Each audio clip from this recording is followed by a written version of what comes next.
Hello gamers, welcome back to a new video. তো আজকে আমরা হচ্ছে গিয়ে রাইস র্যাগনারক ক্রস ওভারের জন্য একটি টিউটোরিয়াল ভিডিও নিয়ে যাচ্ছি। Because rice Ragnarok cross over যখন আমি ইউটিউবে সার্চ দিয়েছিলাম তখন এর জন্য অনেক কম ভিডিও আসছে, আর এবং যতগুলো ভিডিও আছে তার অতিরিক্ত ভিডিওগুলো হচ্ছে গিয়ে ইংলিশে, প্লাস টিউটোরিয়ালও অনেক কম আছে, যার কারণে ভাবলাম যে বাংলায় একটা টিউটোরিয়াল আনা যাক। তাছাড়া হিন্দিতেও এটার কোনো টিউটোরিয়াল নাই। তো আজকে আমরা মেন কথা বলবো কয়েন্স কীভাবে কামানো যায়, লেভেল আপ তাড়াতাড়ি কী করে হচ্ছে, ডানজেন কি বেস্ট, আর্মার বেস্ট, ওয়েপেন, সব ব্যাপারে আমি আপনাদেরকে আজকে বলবো। তো আপনারা গেম প্লে দেখেন, আওয়াজ শোনেন এবং আমার কথা বোঝার চেষ্টা করেন। আর হ্যাঁ, make sure to subscribe my channel. Let's begin. So আজকে আমরা কথা বলবো কোয়েস্ট নিয়ে। তো কোয়েস্ট হলো গিয়ে গেমের মধ্যে তিন প্রকারের। একটা হলো ব্লু কোয়েস্ট, আর হচ্ছে গিয়ে ইয়েলো কোয়েস্ট, আর হচ্ছে গিয়ে আপনার রেড কালারের কোয়েস্ট। বাট মেন কথা আসা যাক। তো প্রথম কথা হচ্ছে গিয়ে এই গেমের মধ্যে মেন জিনিস হলো শ্যাডো। আপনার শ্যাডো যত পাওয়ারফুল হবে আপনিও তত বেশি পাওয়ারফুল হবেন। আর তাছাড়াও আপনাদের উচিত নিজের আর্মার আর ওয়েপেন এক লেভেল আপ করে র্যাঙ্ক আপ করা, মানে র্যাঙ্ক আপ মানে মার্চ লেভেল বেশি করা। আমারটার মতো, আমারটা যেমন মার্চ লেভেল 2, আর হচ্ছে গিয়ে আপনার ওয়েপেন 1 লেভেলের এরকম। কারণ তাহলে হচ্ছে গিয়ে এস র্যাঙ্কের অনেক বেশি ড্যামেজ দেয়। তো এটা মার্চ লেভেলটা আপ করা অনেক কঠিন। যাই হোক, তো কোয়েস্ট হলো তিন প্রকারের। প্রথমটা হচ্ছে গিয়ে বললাম blue, yellow, red. Blue Quest দেয় 1000, ইয়েলো কোয়েস্ট দেয় 3000, আর রেড কোয়েস্ট দেয় 5000। তো এর মধ্যে আমি যেইভাবে লেভেল আপ করি সেটা হচ্ছে গিয়ে আমি ব্লু কোয়েস্ট করার পরে করতে থাকি। এখন যখন ব্লু কোয়েস্ট করার সময় আমার সামনে একটা ইয়েলো বা রেড আসে, তখন ব্লু কোয়েস্টটা বাদ দিয়ে আমি ইয়েলো বা রেড কোয়েস্ট করি। এইভাবে হচ্ছে গিয়ে আমি করি, কারণ ব্লু কোয়েস্টে আমাদের 1000 দিতে থাকে কিন্তু আমার কাছে 2x এক্সপিরিয়েন্স আছে, যার কারণে আমার হচ্ছে গিয়ে 1000-এর বদলে 2000 পাই। এই কারণে আমি হচ্ছে গিয়ে আপনার ব্লু কোয়েস্ট তাড়াতাড়ি করার চেষ্টা করি এবং বেশি করে করার চেষ্টা করি। আর তার পাশাপাশি যদি আমি ইয়েলো কালারের কোনো কোয়েস্ট খুঁজে পাই তাহলে আমি ওটা করার চেষ্টা করি। তো এখন আসা যাক ডানজেনের মধ্যে। ডানজেন হচ্ছে কি আপনার এখানে 6টার মতো: ডিমন ক্যাসেল, সার্বারাস সার্ভারাস ডানজেন, তারপর হচ্ছে গিয়ে গবলিন, ইনসেক্ট, আর ইগ্রিস, আর হচ্ছে গিয়ে এলফ ডানজেন। মোট 5টা। তো ওই 5টা ডানজেনে হচ্ছে গিয়ে সবচেয়ে এক্সপিরিয়েন্স বেশি দেয় হচ্ছে ইগ্রিস আর এলফ ডানজেন।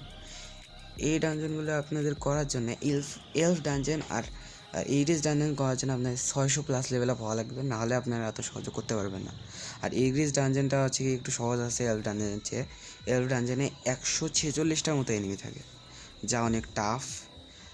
আর এইভাবে হচ্ছে গিয়ে ডানজেন করা লাগে, যেভাবে ডানজেন প্রত্যেকটা আধা ঘন্টা পর পর স্পন হওয়ার পরে 15 মিনিটের মতো থাকে, তারপর আবার চলে যায়। এবং গাইস, এই পাশাপাশি আমাদের মেন জিনিস হলো স্ট্যাট পয়েন্ট কীভাবে করা লাগে, মানে কী করা লাগে, ওটা হচ্ছে কি আপনার মেইন থাকে হচ্ছে কি ইন্ট বা স্ট্রেংথ। তো স্ট্রেংথ আপনারা সর্বপ্রথম 500 করবেন, যত শীঘ্রই হোক স্ট্রেংথ ম্যাক্স করার চেষ্টা করবেন 1000। তারপরে আপনার ফোকাস দেবেন ভাইটালিটি আর হচ্ছে মানাতে। ড্যাশ আছে, মানে ড্যাশ বলে কী জানি, ও আমাদের কী জানি বলে ওটা, অ্যাজিলিটিতে হচ্ছে 50 দিলেই হবে, 50-এর উপরে দেওয়ার দরকার নেই। তো এইভাবে হচ্ছে গিয়ে স্ট্যাট পয়েন্ট করবেন। স্ট্রেংথে বেশি ফোকাস দেবেন, আর ডানজেন বেশি বেশি করবেন, যেমন ডানজেনের মধ্যে বেশি এক্সপিরিয়েন্স পাওয়া যায়। তো এইভাবে ডানজেন করা লাগে। প্লাস এখন ইয়াতে আসা যাক, কী জানি বলে, কী বলে, আর কি জানি আছে, হ্যাঁ, আর্মার, আর হচ্ছে গিয়ে ওয়েপেন, সোয়ার্ড। তো মেজদের জন্য থাকে স্টাফ, আর নর্মালি ওয়ারিয়র বা অ্যাসাসিনদের জন্য প্রয়োজন হয় আপনার কী জানি বলে, ইয়া ড্যাগার। তো ড্যাগার ইউজ করা হচ্ছে কি আপনারা চাইলে কয়েন কালেক্ট করে, ওয়েপন শপ আছে গিল্ড হলের মধ্যে, ওখান থেকে হচ্ছে গিয়ে আপনারা প্রত্যেক আধা ঘন্টা পর পর ওটা রিসেট হয়, তো ওখান থেকে আপনারা বাই করতে পারেন। আর এই গেমের মধ্যে 2টার মতো মাউন্ট আছে, একটা হচ্ছে স্পাইডার মাউন্ট, আর একটা হচ্ছে গিয়ে আপনার লাইকেন, মানে শিয়ালের মতো একটা। এগুলো পাওয়া বেশি কঠিন না। লাইকেন হচ্ছে কি আপনি প্রায় প্রত্যেকটা ডানজেনে পাওয়া যায়, দেখা যায়, প্রত্যেকটা না মানে গবলিন ডানজেন, হ্যাঁ গবলিন ডানজেনে দেখা যায়। আর হচ্ছে কি আপনার সাবওয়েতে দেখা যায়, সাবওয়ে ডানজেন, এটা আমি বলি নেই, ডানজেন মোট 6টা, হ্যাঁ ঠিক আছে। তো সাবওয়েতেও আপনারা পাবেন। তো এইভাবে আপনারা মাউন্ট পাবেন, কিন্তু মাউন্ট পাওয়াটা অত সহজ না। একটা মাউন্টের চান্স হলো 1%, যা হচ্ছে গিয়ে 2x লাখ সারা, যার কারণে এটা পাওয়া অনেক মুশকিল। আমি অনেক ট্রাই করছি, আমি এখনও কোনো মাউন্ট পাই নাই। যাই হোক, তো এইভাবে হচ্ছে গিয়ে আপনারা লেভেল আপ করতে পারেন তাড়াতাড়ি। আর কয়েন কামানোর ফাস্টেস্ট ওয়ে হলো আপনারা যতগুলো করবেন, কী জানি কয়, এনিমে মারবেন, সবগুলো কালেক্ট করবেন এসেন্স স্টোন। আর মানা ক্রিস্টাল পাওয়া যায়, ওইগুলো কালেক্ট করবেন। তাছাড়াও আপনারা ডানজেন শেষ করার পর কয়েকটা চেস্ট পাওয়া যায়, ওই চেস্টগুলো খুলে আপনি ওইগুলো বিক্রি করে কয়েন কামাতে পারেন। তো এইভাবে আপনারা গেমে প্রোগ্রেস করতে পারবেন ইনশাল্লাহ। আশা করি আপনারা অনেক তাড়াতাড়ি লেভেল আপ করবেন।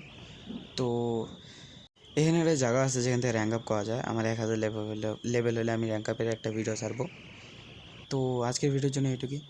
নেক্সট টাইম আবার দেখা হবে। Bye bye, see you, take care, subscribe for more.